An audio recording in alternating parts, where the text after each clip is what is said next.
Fala, moçada do segundo ano, como vocês estão? Que saudade de vocês, meus alunos queridos. Tenho um carinho muito especial por vocês, muitas saudades. Como é que vocês foram de férias? Vamos voltar então às nossas atividades, gente, né? Não vamos deixar essa fase esmerecer o que a gente tem como objetivo, que é passar vocês no vestibular, tá? Nos melhores vestibulares desse país, tá ok, gente?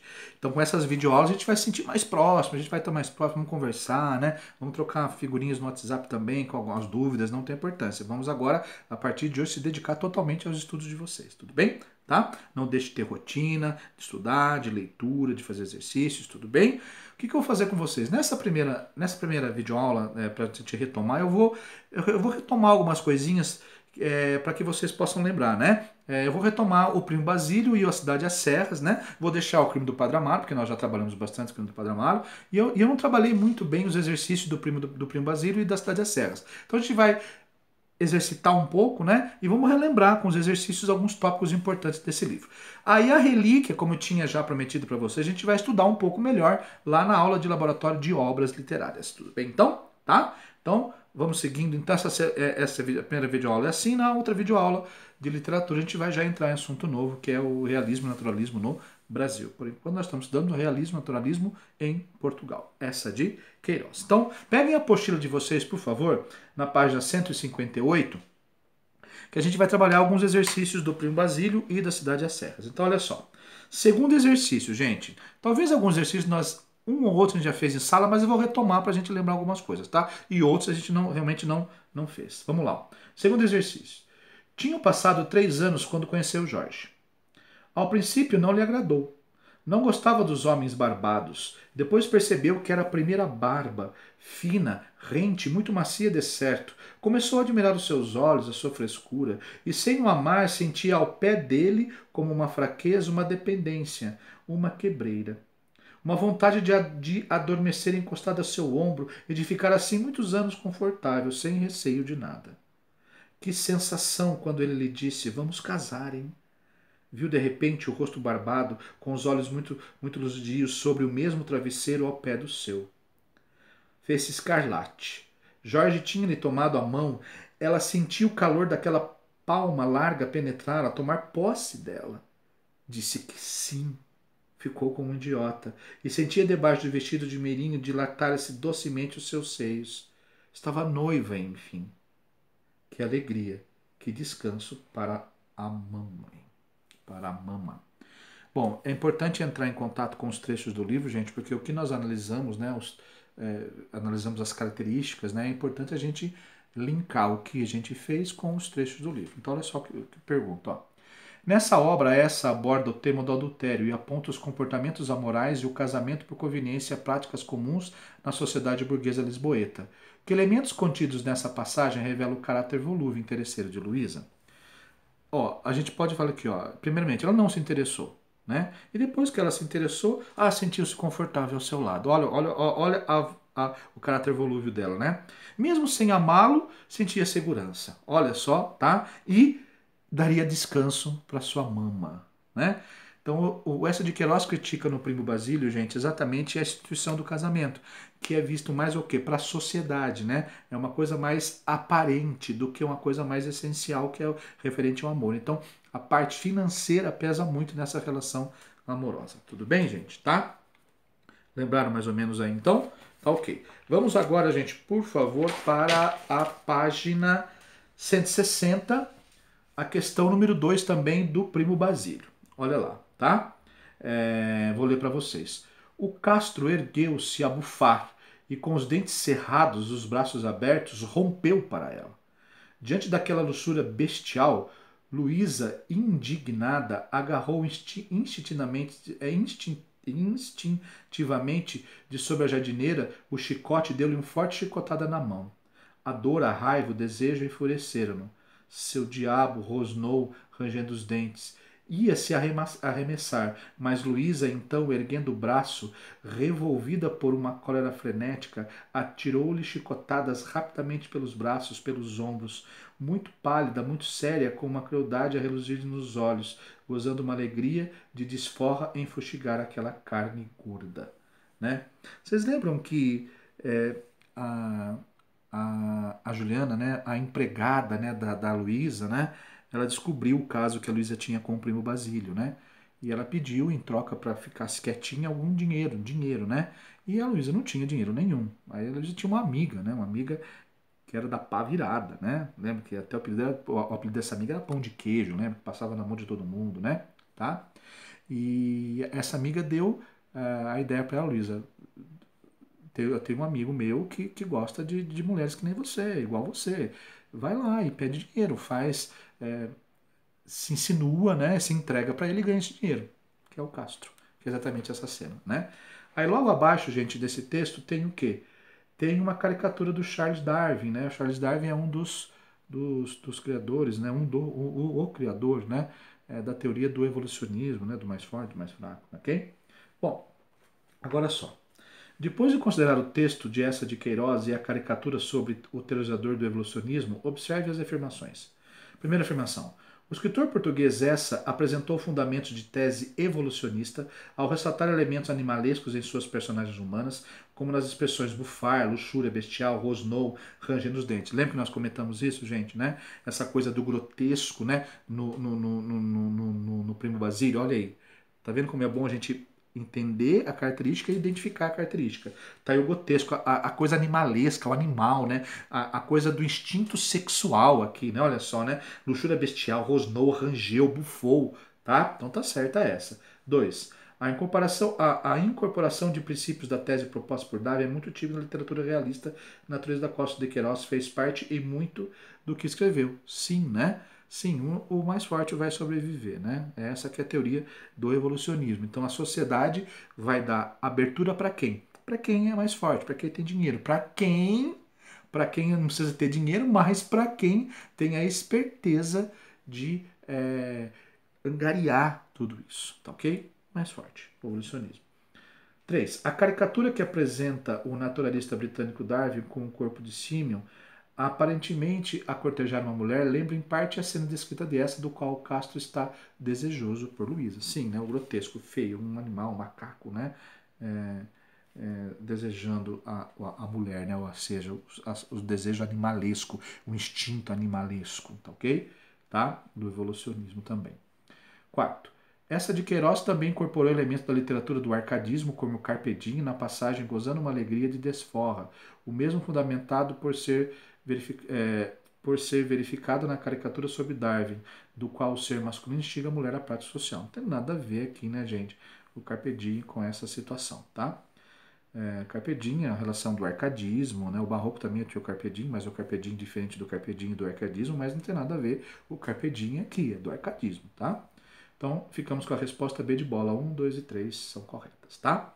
Continuando aí, a terceira questão agora da Cidade às Serras, né?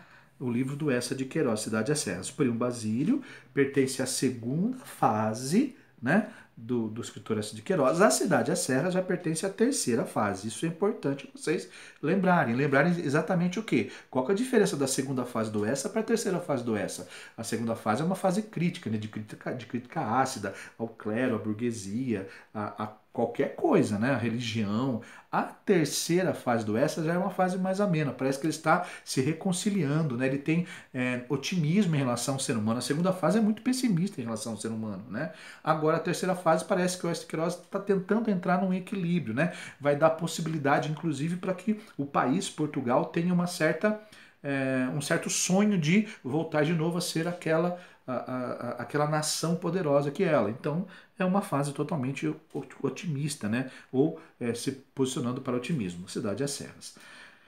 Pode-se afirmar. Vou começar de cima para baixo, tá? Eu vou começar, desculpa, de baixo para cima, da alternativa D.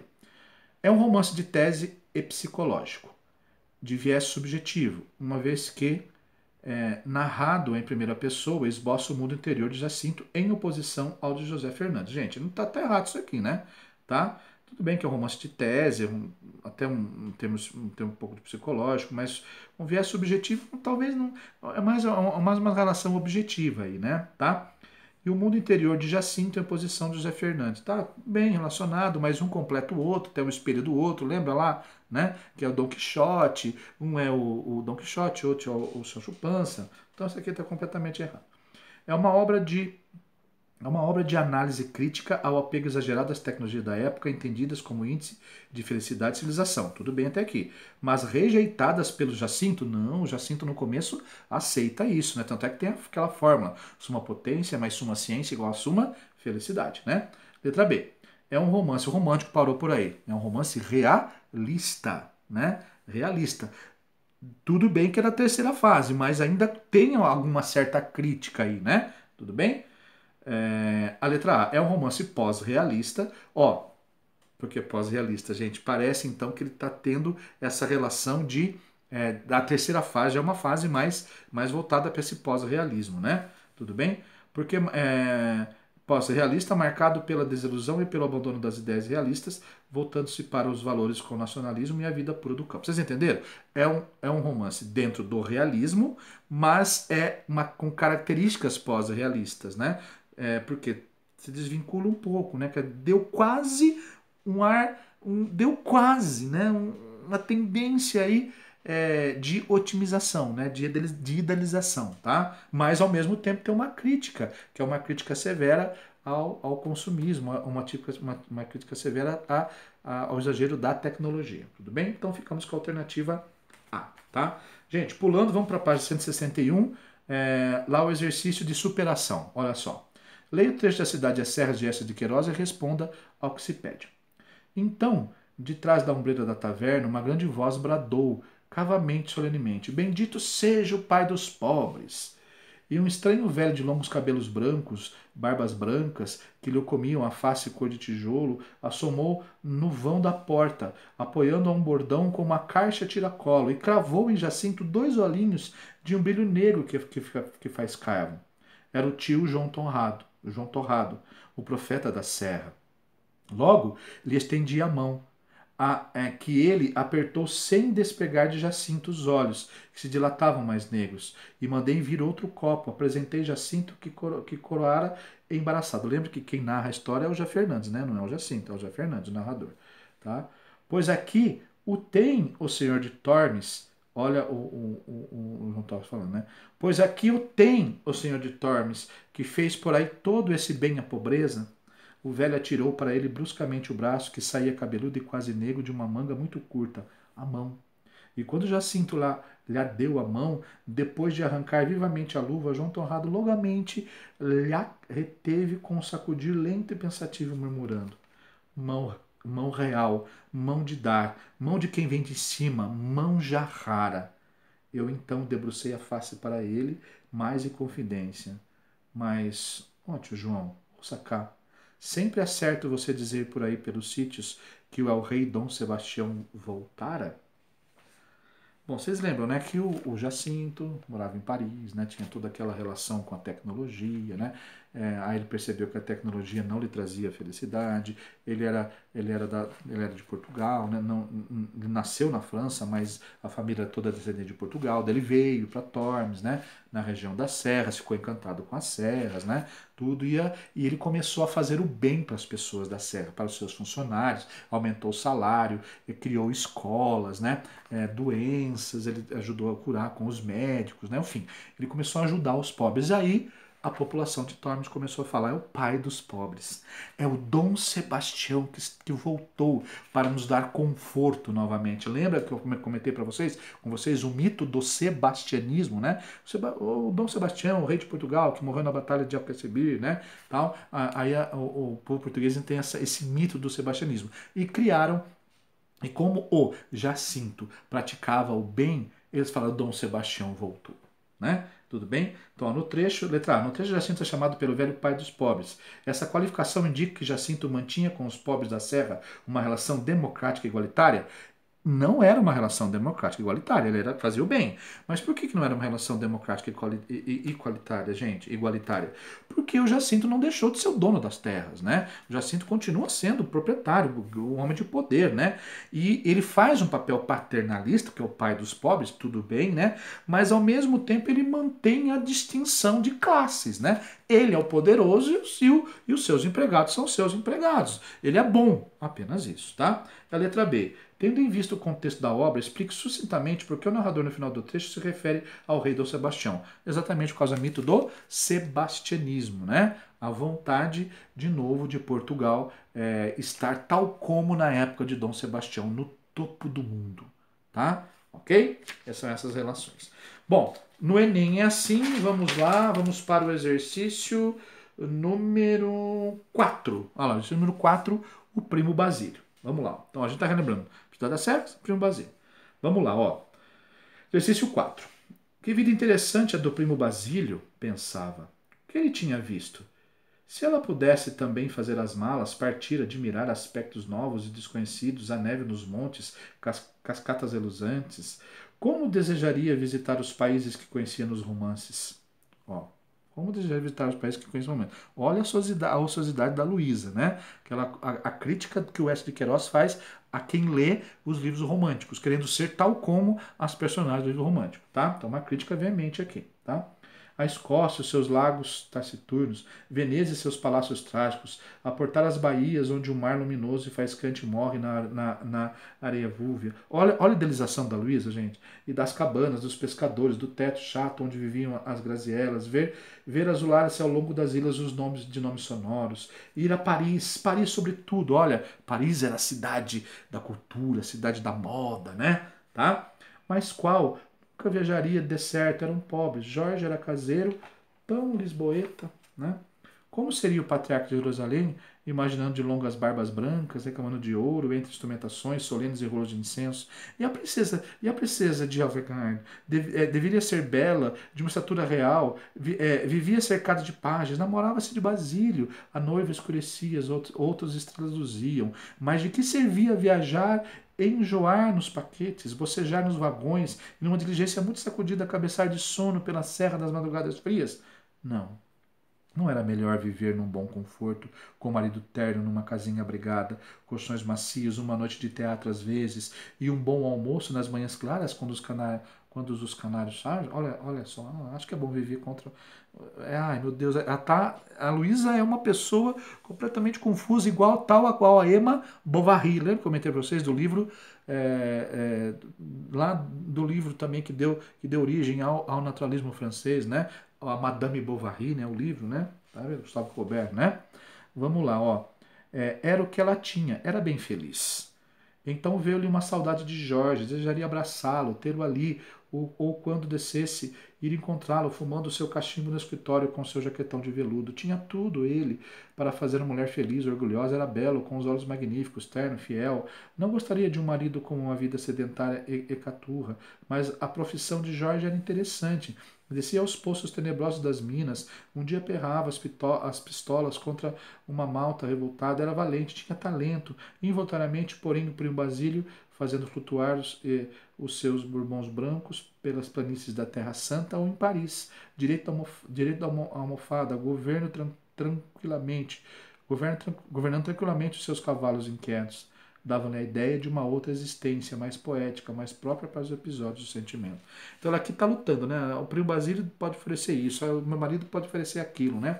A ilusão de Luísa, a fraqueza da personalidade da Luísa, que está completamente alucinada lendo aqueles romances românticos, e ele quer viver essa aventura, né? Com o seu primo Basílio. Lembrando que o Jorge viajou, o Jorge era engenheiro de Minas, né? Viajou, né? E deixou a Luísa sozinha, e coincidentemente o primo Basílio chega em Portugal, e lá na adolescência a Luísa e o primo Basílio tiveram um namorico, né?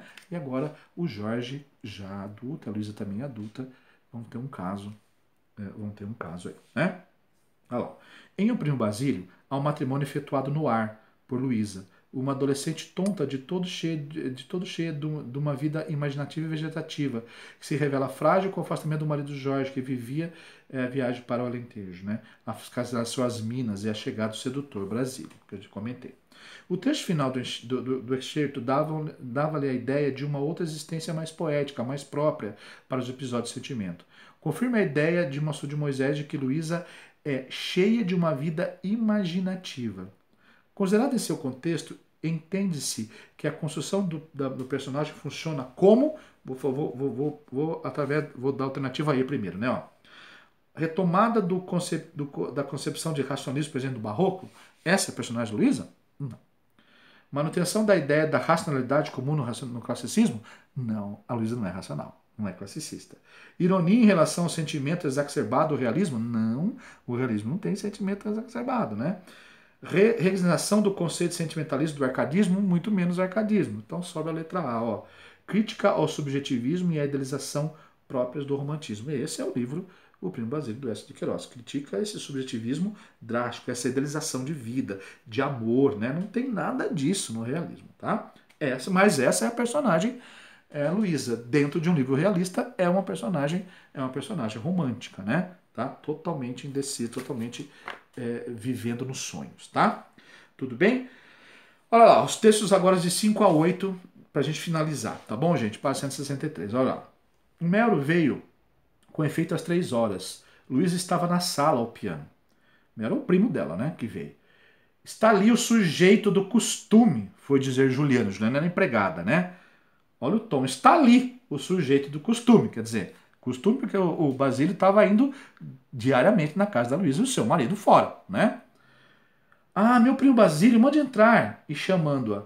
Ouça, se vier o senhor Sebastião ou alguém, que entre. Era o primo. O sujeito, às suas visitas, perderam de repente para ela todo interesse picante. A sua malícia cheia e enfunada até aí caiu, engelhou-se como uma vela a que falta o vento. Ora Deus, era o primo. Subiu à cozinha devagar. Lograda. Temos uma grande novidade, senhora Joana. A senhora Joana era outra empregada da casa, né? E lembrando que a Luísa ainda não sabia que a Juliana ainda não sabia do caso da Luísa com o Basílio, né? Ainda não tinha acontecido nada, né? E ela fala assim para outra empregada, ó, o tal Peralta é primo. Agora que ela fala que é primo. Diz que é o primo Basílio. E com risinho, é o Basílio, ora o Basílio. Sai-nos prima à última hora, o diabo tem graça. Então o que havia de o homem ser... se não parente, observou Joana. Juliana não respondeu. Quis saber se estava o ferro pronto, que tinha uma carga de roupa para passar, e sentou-se à janela esperando. O céu baixo e pardo pesava carregando eletricidade. Às vezes uma aragem súbita e fina punha nas folhagens dos quintais um arrepio trêmulo. É o primo, refletia ela, passando a roupa, né? O primo, né? E só vem então quando o marido se vai, boa, e fica-se toda no ar quando ele sai. E a roupa branca é mais roupa branca e roupa nova, e tipóia para o passeio, suspiro, boa bêbada, tudo fica na família. Os olhos luziam-se já, não se tinha tão lograda. Havia ali muito para ver e para escutar. E o ferro estava pronto, mas a campainha abaixo tocou. Tudo bem? Olha só a questão, ó. Quando é avisada de que o Basílio estava em sua casa, Luísa escandaliza-se com a forma de expressão de sua criada Juliana. A reação de Luísa decorre do quê? A Luísa se escandaliza, né, da Juliana. Ó, fala assim, ó, está ali o sujeito de costume, né? Tá? Olha a letra A, gente. Da ambiguidade que se pode entrever nas palavras da criada, referindo-se com ironias frequentes visitas de Basílio à patroa. Tá? Então, realmente, olha, está ali, né? Olha a ironia, gente. Está ali o sujeito do costume. Que costume? Costume de vir para cá. Tá? Então a letra A da ambiguidade, tá certo? Não tem comentário malicioso, né? Que a criada fez a presença de Basílio, sugerindo a patroa que deveria envolver-se com o rapaz. Ela não sugere nada disso, ela nem sabe ainda o que está acontecendo, né? Da indiscrição da criada ao referir-se ao rapaz, não, da linguagem descuidada e da intimidade que a criada revela ter com o Basílio. Não tem nada disso aí, tá? Vamos lá.